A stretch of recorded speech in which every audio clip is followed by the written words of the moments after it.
Agora tem a disputa para a presidência da República, o Lula 43% e o presidente Bolsonaro 33%, a pesquisa é BTG Pactual. E aí é o seguinte, eu quero colocar um raciocínio para vocês que envolve o Sérgio Moro, vou dar um minutinho para cada um falar sobre isso. O Luciano Bivar, que é o atual pré-candidato do União Brasil, não gostou muito do anúncio que o vice seria o general, porque ele tinha esperanças de que ele fosse o vice do presidente Bolsonaro. E aí ele não está usando o Moro, por exemplo, como moeda de troca, e o Moro agora seria uma peça-chave, por exemplo, para fazer essa troca. Então, já que é assim, vamos lançar o Moro à presidência. Já que é assim, vamos lançar o Moro ao governo do Estado. Já que é assim, vamos lançar o Moro ao Senado. E aí o Moro vira como se fosse um joguete aqui nessa história toda. Um minuto. Coringa. Um minuto, exatamente. Professor Jorge, vamos fazer esse raciocínio aí rapidamente. Bolsonaro 33% e Lula 43% na última pesquisa, e tem esse trunfo na mão, o União Brasil, que é o Sérgio Moro, que pode ser até candidato à presidência da República, por que não? Professor Jorge. É comigo? Um minuto no cronômetro, professor. Paulo, em política no Brasil pode ocorrer muita coisa. Aqui a corrida não está definida enquanto há nomes para candidatos.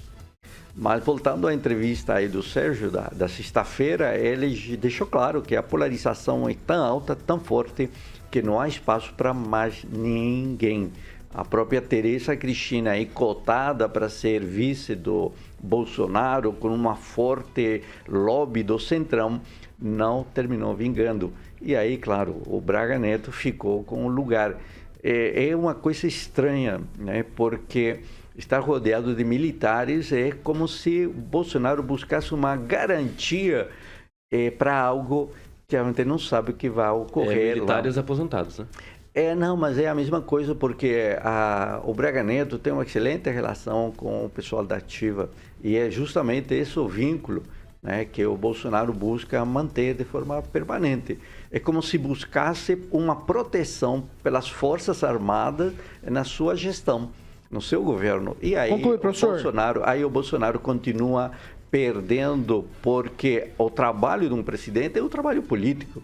Ele não é um trabalho de ir lá e ameaçar as pessoas ou de colocar do lado uma sombra que são os militares. Esse é o erro do Bolsonaro. Gente, vamos lá. Acho que essa questão do Braga Neto, a gente é muito cedo. Por mais que o presidente fale hoje, Braga Neto vai ser, mas ele já falou e desfalou também. Então, acho que tem um falou e desfalou?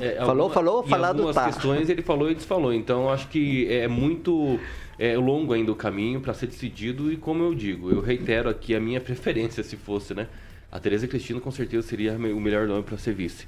A questão da polarização, a gente já sabe que infelizmente nós enchemos o peito, né, de romantismo político, e achando que é só essa questão superficial que deve ser colocado na mesa. E não é, né? Eu acho que tem que ser colocado sempre uma proposta, a avaliar o cenário das eleições que estamos passando e tentar achar sempre o melhor candidato. E eu vou aqui mais ou menos na mesma linha que o Márcio Menegassi escreveu o seguinte: acho, na minha humilde opinião, que essa eleição para presidente vai ter a maior abstenção de todos os tempos, pois os candidatos não representam muito. Será? Pamela Bussolini, 1 minuto. Paulo, é complicado, né, da gente analisar cenários assim através de pesquisas, como nós estamos fazendo aqui no programa, porque, como a gente sempre diz, é um retrato do momento. Mas a gente vê aí uma diferença entre Bolsonaro e Lula, Lula e Bolsonaro, reduzindo, né, através aí dos dias. Se fosse para a gente considerar, né, como verdades Bolsonaro absolutas... não sai da bolha. Se for para a gente considerar como verdades absolutas aí a pesquisa, dá para a gente perceber esse fenômeno à medida que se aproximam aí as campanhas mesmo, né, e tudo mais. Então, eu penso o seguinte, quando começar os horários eleitorais, aí a gente vai começar a ver essa distância ser cada vez mais reduzida, em virtude da propaganda em si, né? O Bolsonaro vai ter tempo para mostrar o que foi feito, né? E fora aí dessa politicagem toda, a gente vê que o governo faz muitas coisas e isso não é reverberado na mídia. Então, tudo isso vai contar muito. No mais, a gente vai observando também o movimento das ruas, as pessoas. E com relação ao Moro para o cenário nacional, e o Luciano Bivar, essa questão que Conclui, você colocou, Paulo, eu creio que não seja viável, porque nós estamos nesse cenário muito polarizado, as pessoas estão muito assustadas aí com o ativismo judicial do STF, por exemplo, e o Moro se mantém muito neutro nessa situação, inclusive está, né, tendo problemas aí, a ONU dizendo que ele foi parcial contra o Lula, né? Então acho que ele teria que ter uma posição mais forte, talvez, para entrar nessa disputa entre Lula e Bolsonaro, que é tão forte, polarizada, né, entre esquerda e direita. Aguinaldo Vieira, seu minuto.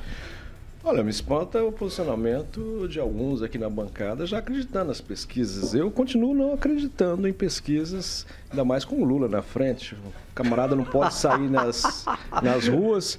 O Bolsonaro vem a Maringá, você veja aquela manifestação, desde o aeroporto até o Parque de Exposições, as pessoas na rua. Né? Exatamente, então eu acho que eu continuo, pesquisas para presidente, eu continuo não acreditando e não vejo como o Lula possa estar na frente. Tá certo que em todas as pesquisas ele aparece na frente, né? Então eu passo a não acreditar e eu não vejo que essa distância vai encurtar, não, né? Pelo contrário, eu acho que vai só aumentar do Bolsonaro e possivelmente no primeiro turno. Pamela, só tweetzinho, hein? Não, eu como Aguinaldo, eu também não acredito muito em pesquisa, mas como o programa que pede pra gente fazer uma análise, né, é interessante a gente ver que ele tava com 275% esses dias atrás, tava ganhando com quase 70%, Lula 60%, Lula 50%, e hoje a gente vê essa diferença caindo nas pesquisas. Então, analisando as pesquisas, agora, né, tá feliz, é né, Pamela? interessante ver esse fenômeno. Não é que eu tô feliz, querido, eu tô analisando o que o programa me pede. Vamos acordar, né? Vamos lá. Não, e se pautar tudo que tá trazendo aqui. Vai dizer assim, não vou comentar porque é pesquisa. Meu Deus. Pronto, mas isso é uma opção isso. também. Não, tem que ser assim também, né? Vai. ser idiota Fernando também, né? Tupan, seu minuto, Fernando, pra Tem que ser gente idiota encerrar. também, né? Vamos lá. Caetano, eu preciso dar um pitaco aqui sobre o Roberto Requião. Ele foi um péssimo governador. A principal bandeira... É 1 minuto, hein, Fernando? Tá valendo. Contando no tempo. O Requião foi um péssimo governador. A principal bandeira dele, ele não conseguiu acabar. O pedágio, ou abaixa ou apaga, ele não conseguiu nenhum e nem outro. Não abaixaram o pedágio e nem acabou. Acabou quando terminou o contrato do ano passado. E com relação... e outra coisa também. Com relação ao Jair Bolsonaro, depois que eu vi esse final de semana lá em Camboriú, o Bolsonaro vai ganhar no primeiro turno. O Lula é um fake news sem precedentes. Aonde você vê, o Aguinaldo falou certo, foi para Maringá, tinha uma multidão. Foi para Camboriú, outra multidão. Você está se iludindo com o Lula já era. O Lula vai acabar na cadeia, onde ele não deveria ter saído.